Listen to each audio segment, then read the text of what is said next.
అసలు ఈ సీతారాముల కళ్యాణం ఎలా జరుగుతుందో కూడా నేను కూడా చూస్తాను. ఎందుకంటే నేనుండగా జరగనివ్వను. అసలు నా గురించి మీరందరూ ఏమనుకున్నా సరే, ఎందుకంటే చివరికి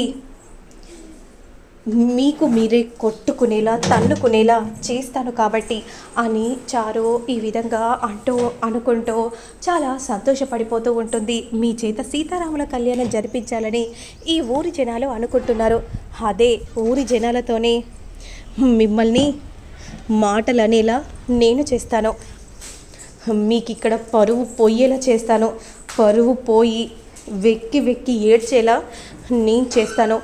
ఆ ఏడుపు నా కళ్ళతో నేను చూడాలి. ఎందుకంటే మీ వల్లే కదా నాకు ఈ పరిస్థితి వచ్చేలా ఉంది. అందుకే ముందుగా నేనేం చేయాలో అది చేసి తీరుతాను అని చారు అనుకుంటూ నవ్వుకుంటూ అక్కడి నుండి వెళ్ళిపోతూ ఉంటుంది. ఇక మరోవైపు మాత్రం ఆద్య వెళ్తూ ఉంటే, ఆద్య అని శ్రీను పిలవగానే, ఏంటి శ్రీను, ఎందుకు పిలిచావు? ఆద్య, ఈరోజు నేను చాలా సంతోషంగా ఉన్నాను తెలుసా? ఎందుకు శ్రీను? ఎందుకంటే నువ్వు మొదటిసారి నాకు రంగు పూసావు కదా, అందుకే చాలా సంతోషంగా ఉన్నాను. అది కాదు శ్రీను, చారు బాధపడుతుంది కదా, అలా చేయటం తప్పు కదా శ్రీను. తప్పుల గురించి నువ్వు ఆలోచిస్తున్నావా? చెప్పాద్య, ఏ రోజైనా చారు ఆలోచించిందా? తన స్వార్థం కోసం తనే ఆలోచించింది, కానీ వేరొకరి సంతోషం గురించి మాత్రం ఆలోచించలేదు. అలాంటప్పుడు నేనెందుకు ఆలోచించాలి? నేను ఎవరి గురించి ఆలోచించదలుచుకోలేదు. నాకు తెలియకుండానే ఈ పెళ్ళి నీతో జరిగిందని అనుకున్నాను, కానీ ఆ చారుతో ప్లాన్ చేసి ఇలా చేస్తుందని నేను అస్సలు ఊహించలేదు. అందుకే తనని నేను ఎప్పుడు కూడా నా భార్యగా నేను అంగీకరించను అనే విధంగా అంటూ అక్కడి నుండి వెళ్ళిపోతూ ఉంటాడు. శ్రీను రోజు రోజుకి నా మీద ప్రేమను పెంచుకుంటున్నాడు. నేను ఇక్కడే ఉంటే చారుని ఎప్పుడు బాధ పెడుతూ ఉంటాడు. అలా జరగకుండా ఉండాలంటే నేనే ఇక్కడి నుండి దూరం అయిపోతే అప్పుడు ఏదో ఒకరోజు చారు ప్రేమని శ్రీను అర్థం చేసుకుంటాడు కదా అని ఆద్య మనసులో అనుకుంటూ వెళ్ళి సీతారాముల కళ్యాణం జరుగుతూ ఉన్న చోట కూర్చుంటుంది. ఇక పంతులు గారు అనౌన్స్మెంట్ చేస్తారు, సీతారాముల కళ్యాణం ఇంకొద్దిసేపట్లో ప్రారంభం కాబోతుంది అని విధంగా అనగానే వెంటనే అందరూ వచ్చి కూర్చుంటారు. ఇక అప్పుడు వెంటనే చారు కూడా శ్రీను పక్కన వెళ్ళి కూర్చుంటుంది. అమ్మ, మీరిద్దరూ ముందుకు వెళ్ళి కూర్చుండమ్మా అని పంతులు గారు చెప్పగానే, మమ్మల్ని ముందుకెళ్ళి కూర్చోమంటున్నారేంటి అని మనసులో చారు అనుకుంటూ వెంటనే శ్రీను చారు ఇద్దరు కూడా వెళ్ళి కూర్చుంటారు. ఇక అప్పుడు పంతులు గారు మాత్రం రఘురాంతో, అయ్యా, వస్త్రాలు అమ్మవారికి సమర్పించాల్సినవి అన్నీ తీసుకొని వచ్చారా? అన్నీ తీసుకొని వచ్చాను పంతులు గారు.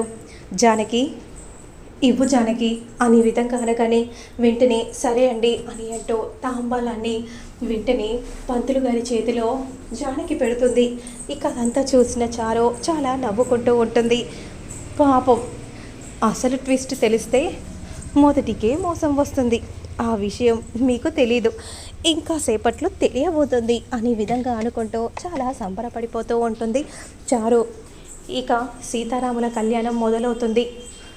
అప్పుడు వెంటనే, అమ్మ, మీరు అంత దూరంలో కూర్చోకూడదు, ఎందుకంటే సీతారాముల కళ్యాణం మీ చేత రఘురాం గారు చేపిస్తున్నారు అని అనగానే చారు ఒక్కసారిగా షాక్ అయిపోతుంది. ఏంటి, కళ్యాణం మా చేతుల మీదుగా జరిపిస్తున్నారా? అవునమ్మా, మీ చేతుల మీదుగానే ఈ కళ్యాణం జరిపించాలని రఘురాం గారు ముందుగా చెప్పారు అని అనగానే, ఓరి దేవుడా, నేను ఇలా చేశానేంటి? అయ్యో, ఇప్పుడు ఎలా? తాళిని తీసి హుండీలో పడేశాను ఈ కళ్యాణం జరగకుండా ఉండాలని. ఆ హుండీలో నుండి కూడా నేను తీయలేను కదా. అసలు ముందు వెనుక ఆలోచించకుండా ఇలాంటి పిచ్చి పని ఎందుకు చేసావే అని మనసులో చారు అనుకుంటూ బాధపడిపోతూ మౌనంగా ఉండిపోతుంది. ఇక వెంటనే పూజ జరుగుతూ ఉన్న సమయంలో అప్పుడే అయ్యా తాళి కనపడటం లేదో అని పంతులు గారు చెప్పగానే అందరూ ఒక్కసారిగా షాక్ అయిపోతారు. జానకి తాళి బొట్టు లేదండి, నేను అందులోనే వేశాను, మరి తాళి కనిపించట్లేదు. సరిగా చూసారా పంతులు గారు? సరిగా చూశానమ్మా, వస్త్రాలు వేశాను కానీ తాళిబొట్టు మాత్రం కనిపించట్లేదు అని ఈ విధంగా అనగానే ఒక్కసారిగా అందరూ షాక్ అయిపోతారు. ఇప్పుడు ఎలా? హుండీలో నేనే వేశాను కదా, అసలు ఆ పెద్ద ఆయనే ఈ కళ్యాణం చేస్తున్నారేమో అని చెడగొట్టాలని నేను అలా చేస్తే ఆయనే మా కళ్యాణం జరిపిస్తారని నేను అనుకోలేదు, ఇలా జరుగుతుందని అస్సలు ఊహించలేదు అని చారు అనుకుంటూ మౌనంగా ఉండిపోతుంది. తాళి కనిపించకపోవడం ఏంటి అని ఆద్య అనుకుంటూ ఉండగా వెంటనే అప్పుడు పద్మ పార్వతితో ఇలా అంటూ ఉంటుంది. పార్వతి, ఏంటి వదిన, నీతో ఒక ముఖ్యమైన విషయం మాట్లాడాలి. ఏంటి వదిన అది? అసలే తాళిబొట్టు కనిపించట్లేదంట, అందరూ కంగారులో ఉన్నారు. తాళిబొట్టు ఏమైనట్టో ఇప్పటికీ అర్థం కావట్లేదు. ఏమైందో తెలుసానే, ఆ చారు కోపంగా తాళిబొట్టును తీసి హుండీలో వేసింది. కళ్యాణం అసలు వీళ్ళ చేతే బాన్నయ్య చేపిస్తున్నాడని తెలియకుండా కోపంగా ఆవేశంగా తన పని తాను కానిచ్చేసుకుంది. కానీ ఇప్పుడు మా అన్నయ్య వాళ్ళ చేతే పూజ జరిపించారు. ఇప్పుడు ఎలానో కూడా అర్థం కావట్లేదు, ఆ తాళి ఎలా వస్తుందో కూడా తెలియట్లేదు అని ఈ విధంగా అనగానే వెంటనే ఆ మాటలు విన్న ఆద్య ఒక్కసారిగా షాక్ అయిపోతుంది. అంటే తాళిని తీసింది చారువా? హుండీలో వేసింది చారునా? కానీ హుండీలో వేసింది తీయటం చాలా తప్పు కదా అని ఈ విధంగా ఆద్య అనుకుంటూ వెంటనే ఇప్పుడు చారు గురించి చెప్పేస్తే అందరూ చారుని తిట్టేస్తారు.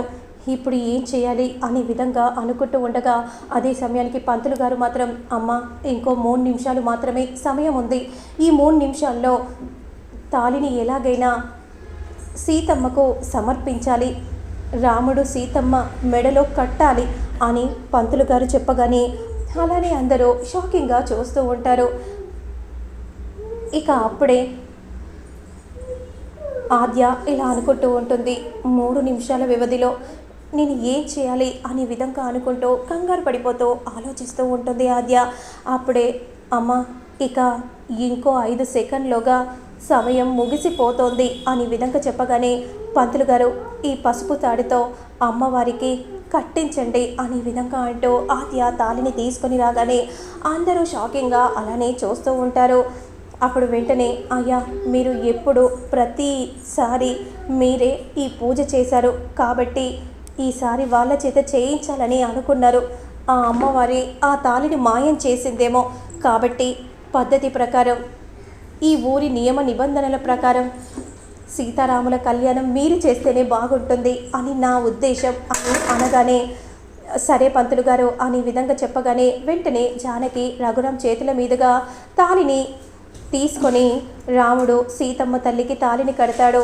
అదంతా చూసిన చారు మండిపడిపోతూ ఉంటుంది.